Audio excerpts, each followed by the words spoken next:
Before we jump into some of the AI stuff, let's start with you. Like, how did you start joining Polygon and when was that? So just like my background in total, I come from like a Web2 and marketing analytics background, right? So when we all went home Cool. for the pandemic, had a lot of time on our hands, I essentially like gamified my Web2 job into like 3 hours a day. And I was like, okay, like There you go. feeling bored. Yeah, I need to do something, right? Like get active. And so started like researching more into cryptocurrency. I was a part of like the AMC, like GameStop short squeeze situation on the stock market side. All Yep. those individuals were talking about crypto. So I started exploring and like started poking around, like fell in love with like the goals of like what Bitcoin stood for, Ethereum and smart contracts. That was very interesting to me. So started like doing my research and doing other degenerate things as we do. I was doing like a lot of sports gambling. So Of like course. Yeah. the NBA, right, as one does. The NBA was doing their bubble games, right? So it was like the only thing you could bet on essentially was the only sport was available. So I jumped into DraftKings and they had like, I was doing that Oh. side, but DraftKings Mhm. also they just launched an NFT marketplace. So I was like very interested in that side and I was like confused and started buying like these trading cards with like Wayne Gretzky, Tiger Woods, like all these like famous athletes for like pennies, right? It was like $1, $10, $20, whatever it is, with a credit card and like flipped a bunch of them, like 40 of them for like a 10x, right? So like Nice. yeah, my wife was like, "What the hell are you doing over there?" I was like, "I have no idea." like where is this money coming from? I was like, I don't know, it's just happening. But luckily for me, everything from DraftKings was built on Polygon, right? You flip over those cards, it's Mhm. like powered by Polygon. So naturally, I just like floated over the ecosystem. I started doing a bunch of research on Reddit and on Twitter and like, popping around doing my thing. And like the community was just very welcome and opening and they're very educational based. Like I am you need to coach me through things so I can coach others. That's how like my brain works, right? And Yeah. so like they were very like easy access, wanted to like slowly encourage people to learn on their own pace. And so I started doing that. And once I got like bit by like the Polygon bug, I just couldn't justify gas transactions or going really anywhere else. Yeah. Like yeah, Yep. my brain was like, yo, like there's a way you can be efficient. Why would I do anything different from what it is now, right? So that was in 2020 to 2021. Since then, I've done a bunch of different things in the ecosystem, right? I had my own project, which I launched, which ended up wrapping up and not being a success, but part of the process, obviously. During the like PFP era where the Utes came over, I gained a lot of traction as one of like the most highly spoken out individuals about why Polygon made a lot of sense and why it was going to grow effectively. And I was picked up by Magic Eden, right? So ended up working at Magic Eden for over a year. So did about 18 months at Magic Eden and had a great like time over there just learning our ecosystem, like how marketplaces work. I was doing a lot of like go-to-market strategies, social amplifications, like really just making sure that all of our teams like felt like they were being handled the right way. And after doing that from a part-time experience, I was like really excited and I was like looking to do more. And I reached out to the team. I was like, is there anything full-time? Because I like my kid was born. I had like a lot of other things Yeah. going on. And I was like, listen, it's full-time or I got to look other places. They didn't have headcount space at the time. So I reached out to my contacts at Polygon since I was like the main liaison between both groups. And I was like, hey, I need something. And 2 weeks later, I was working at Polygon and the rest is history. So But you work with builders and projects and even other creators and stuff. So as you're talking to all of these teams, do you hear how much AI is actually like showing up in what they're building or creating? man, it's unavoidable at this point. Like, I think it's Mhm. actually a necessity because if you're not building with efficiency, which is like the main avenue for AI, is like it just makes your life that much quicker and move that much faster, right? Like, there's not a day that I don't have like 30 interactions with ChatGPT.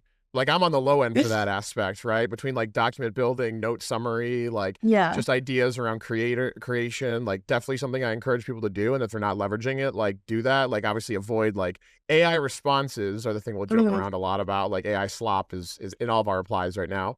Yeah. But teams that are integrating, obviously like Sentient's like one of our teams that are like we're really connected with, obviously and a lot of other teams as well, Bankr Bot, Hey Anon, like all those groups are also Polygon integrated. So like my main bullishness is obviously like efficiency, but also accessibility. Like I need this to be so much easier to use that it is a one-click solution that I don't have to worry about for a week. Like I want my mom to be able to interact in this. Yeah, I need that, right? Or else we're just gonna be stuck in the questioning, like, oh, why is nobody coming here? It's like, well, because I have 15 different tokens in 7 different wallets. No idea what the value of all of them are. And I have no idea where I can like stake them or move them or where I should take like my longs and shorts and all that stuff. the ease of access is the biggest thing that like really I am bullish on, and a lot of our teams that are building in that way I think is really effective. Also like the one thing I'm seeing on the prediction markets front that I'm really like bullish on too is like the layering into existing ecosystems, right? So like the assessment of prediction markets, like looking for arbitrage opportunities, like really making Yep. sure that there's like more data driven decisions that people are making, because that's Mhm. what separates like prediction markets from meme coins or something else that we just like FOMO into because everyone else is doing. We can actually ensure that there's like data backing all the decisions that we make. Right. Yeah, I agree with that. So do you think that it's more of like at an early stage right now, or are we deep in the trend?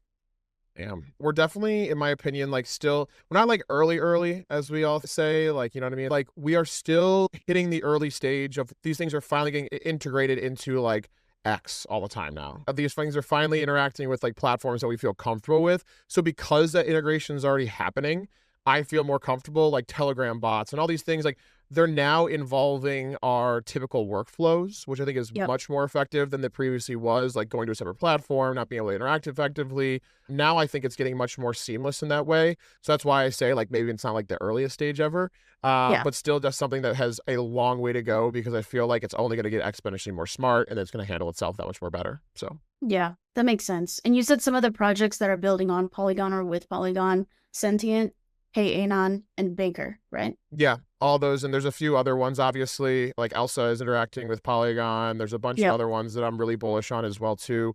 That really just like again, it's ease of access and making sure that our chain moves more efficiently, and I only see that accelerating for sure. There are some things that still feel early. Like right now, a lot of the AI stuff is related to DeFi, which Right. naturally so that's where it fits. The other vertical that I think it can dominate is InfoFi. Obviously, Yeah. we've seen Kaido, wall chain, take that trend by storm, but I'm excited to see it more integrated everywhere. I'm actually really interested in the interaction between gaming and AI, actually too. Ooh, that's Um, interesting. Okay. yeah, because like NPCs have been so out of date for so long, right? Like you interact, I mean, everyone knows like there's the canned responses that NPCs always give based off of what they're programmed to say. A team that I'm like super bullish on is Wilder World. They're building a blockchain underneath our like hood of like chain development called the Ag layer. So like Ag layer is like an interoperability solution that just connects all the chains together, right? For like liquidity purposes, for data sharing purposes, one-click solutions to make sure you can operate with any token anywhere. And while the world's building a chain called Z Chain that is interacting with that system, right? And so it's built with our tech stack, but in what they see AI as is like as you do more interactions, and this is everything from like gaining XP to selling items on their marketplace to completing separate side quests, like everything that you do should enhance the way that you do an interaction with an NPC, right? Like, so your activity will be involved in that area. And they even go further than that. They're thinking, like, what does an autonomous player look like if they absorbed your data from other places and you could deploy yourself as an autonomous player in this ecosystem so that you could still interact in the game without being actually like clicking buttons physically. It's So wild. it's wild It's levels to wild to this. think Yeah, like about. we got to work how that XP is going to work out because some people are going to Yeah, deploy 50,000 right, bots and then just run it. right. But again, like it's a part of the system and it's a part of how things are going to upgrade. And so like that interaction between gaming and AI, I think is very interesting for the way that like we really evolve how we have like gamified experiences. Speaking to that note then, like, do you think the gaming meta is still there? Because right now it feels like it's buried under so many different verticals, and it might just be because of noise, right? I think it's well the meta obviously last time gaming was a huge meta.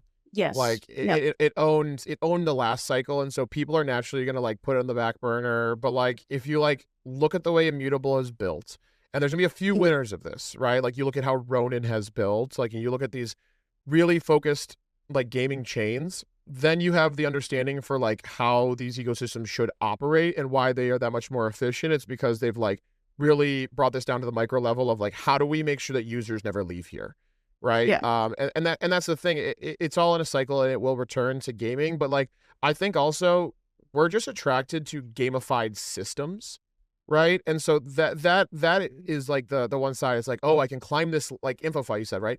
I can Right. climb this leaderboard. All that is to Hmm. me is a game. Like Of course. X Yeah. in X in general to me is a game. Like, Yeah. how many interactions can I have in a day to drive people towards my content so I can interact with more people and I can gain more metrics and I can have more it's all a game to me, right? And Yes. so that's why I don't like ever say I don't think gaming specifically will ever be faded or dead. It's just going to evolve into a place where it's more accessible. And that's why like Pudgies are still giving it attention. Like all these other ecosystems are still paying attention to it because they know it's inevitable that people get attracted by fun stuff just to do. This is something that I've been like asking everyone who's been in this series, and it's interesting to hear some of their thoughts. But would you personally trust an AI to move funds, like your funds, and signing transactions, running money on chain today? Only a few. It's like your Bankr Bots, it's your Elsas, it's your Hey Anons. It's the ones that like I know have been audited to a place and my company has like signed with to Hmm. ensure that we've like done the auditing effectively. But like if you want to be ahead of the curve and you want to be involved in these markets, which never stop running, you have to get more comfortable in it. And I talk to my friends that don't work in Web3, which is all my friends besides myself, right? And I asked them, I'm like, yo, how much do you use like AI on a day-to-day basis? Like, do you use it for compiling like figures? Like, do you use it for like writing emails? Like, what is your that's like entry-level AI. And a lot of them are still not even utilizing it, which is like Interesting. really insane to me because like I don't go into any interaction unprepared. Like even if it's just like summarizing the points of a meeting or like reviewing a website for clarity or whatever it may be, everything I run through because I know it's just search. It's literally Right. just a more efficient Google search at this point. And in this way, right? Like ChatGPT is like my best friend for that reason. And so Mhm. as I become more fully comfortable with that as one of our cycles, now it's let me fully become comfortable with the financial aspect of AI as well. So while those individuals will be more comfortable with like AI writing their emails and doing all those like simple tasks, like that's like probably when we'll be more comfortable with like the financial side of AI and what that means. And there's also those people that will never probably use AI. Yeah. And a lot of Um, those people probably are bearish because of like the creative notion with it. Like it's kind of yeah, of like, course. yeah, it's like dehumanizing like that Mhm. creative process and like, but again, like as I'm sure you feel Q, it's like much more on the side of like saying like this only enhances what I currently do. And the Yeah. prompts are only as good as I can input them. Yeah. So like I would have already gotten to this point of creation already. It's just that now I know how to efficiently move through that process better. So like, why wouldn't I just use And the tools? And faster, like yeah, 10x right. speed, you know what I mean? I worked for like a top 3 press release company in the world, right? Like, Mhm. and so like PR Newswire Incision, like it was essentially like collecting Oh, all wow. these data points, and it was like, okay, like how do I get my messaging out the best? And it's me like coaching them through like very minute details and like all just guesswork essentially of like, oh, this is what I saw as trends. I hope this works for you too. Best of luck. All right, go. Mhm. And now it's like that data collection portion of like when I should send press releases, how I should word my things, what is going to hit SEO that much more effectively. Like this is all now factual data that we can back through the way that agentic services are collecting the data Exactly. overall. So it's Yes. just that is the focus of everything for me is like that data AI interaction, much more than the financials at this point, at least. I do think that AI and crypto kind of go together very, very well. Some people oppose that, obviously, but what are your thoughts on that? Like, do you think that they mesh well together? Does AI really need crypto?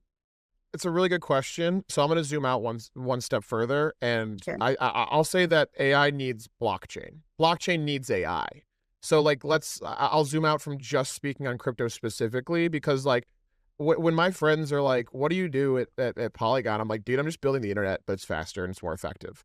Like that's what it comes down to. Like, and they don't, and they're like, "What do you mean? Like, you're in a financial services realm. Like, what do you?" And I'm like, "Dude, like, all that blockchain is, all that like any transaction is just two data points saying, yeah, you're good, keep moving forward. Like, Mm. that's all it is, right? And it's in a decentralized way, so we feel like we control it a little bit more, right? Not perfect, but still getting to a better place than we are currently. So when I say like AI needs blockchain, I'm much more saying it's the most efficient rails. Like Yes. it is. The data moves faster, like the APIs pull quicker, like all these things move quicker. So because of that notion of data moving faster in a blockchain world than in a traditional Web 2 world, it's a Right. necessity for sure with the AI interaction. Crypto is that next step of like the financial component being important to this, right? Like obviously like assessing when transactions should happen, I think is one of the most bullish effective words we can, or direction we can head in. Like, hey, right now gas is low. We should operate now. You know what I mean? Like right now you have a better chance of like catching this bottom, right, of whatever chart, because the data is showing that like this is the holding point and this is like where support is, right? Like all those are more so what I'm focused on, rather than like, oh, let's hyper trade this every 5% up, 5% down. Like it's much more on those like data points that have proven over time that like this is the time to enter a financial market, because all the data is pointing us towards this being correct. Do you have worries about AI like hitting crypto at scale this fast? I mean, it's been pretty fast lately. Yeah, I mean, definitely the attention towards it has been, and like a lot of teams Yeah. obviously are working in a more efficient way. The only thing that really worries me about it is like, um, I'm still a little bit of a maxi in saying that you should know how shit works a little bit more. Like that's the only thing that really worries me, is like you and I and other people that work in this space and do this kind of like interaction data process. Like we grinded through like 4 or 5 years, right? Yeah, I say we eat glass, we paid crypto tuition, right? Like good chance is that like we lost some money, we made some mistakes, we sent it to an address that was incorrect, like all this kind of hmm stuff, and like hopefully you handled your shit a little bit better than that, so you could like not lose all your cash.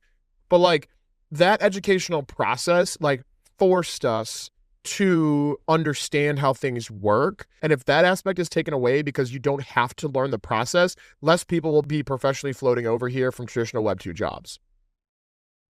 I'm always pro everyone getting to know their stuff before they get into anything. If you were starting from scratch today, no Polygon badge, right? So Gotcha. just you and an idea. What would you build with AI? Wow, that's a really good question, and I'm not even sure I have a good answer for it. I'm always thinking in the sustainability direction, Mhm. because like the main reason I'm in this space is like, yeah, there's a way to make money, but like I am much more on like the open source side of things. Like I call myself like a blockchain romantic, right? Where it's like I like the reason why Bitcoin was created obviously was peer to peer, but the reason why Ethereum was created was like to give back, right? Like there's a reason why it was built open source, and like why people all around the world can use it, and like why it's so much more open ended. It's because like the purpose was that there's haves in this world and there's have nots, right? And we're trying to like level that playing field a little bit more specifically in that way. So like building something in the way with AI interactions that essentially provides people with like a fair amount of resources in the creative realm, I think is like what I would focus on. Because like the best way to get somebody like to get hooked on this is to get them like more so emotionally invested, Yeah. right? And if creators specifically, whether it's like artists or like writers or video people, whatever it is, they're very much like hooked to their work because they care about it. Like you're not gonna be a creative unless like you really like love what you're doing. Love to do it. So Right. right, exactly. So I say all this to kind of like say if I'm building with AI and I'm starting off, I'm looking for the best way for creators to hold on to their work, monetize it effectively, and connect people with their work more often, right? Because the best creator, in my opinion, is not found yet. And that's how we should be looking at things, right? Like we might not find the best creator that is currently out there because just getting accessibility to their work is not as effective. So like having an AI system that actually like sources more unique work and then Yep. finding the best avenues for it to distribute would be my best like suggestion, because everyone's just like, yo, I want to create, I want to paint, I want to freaking like write, I want to do something, but like then it's like Mhm. it's always about the distribution.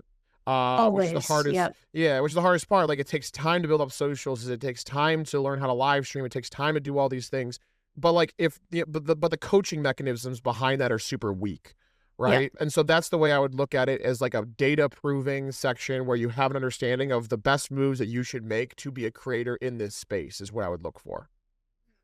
Sounds like you should build that. The first rule of crypto is if you just spoke it out loud, somebody just started building it, right? So like That's somebody true. is somebody is building this already. Somebody's building that already. The front running Nill, but that's okay. I'll use it with a smile, and I'll find some other way to build. But that is a really good idea. Cool. So before we wrap up, I have one last question. We were talking about AI slop earlier.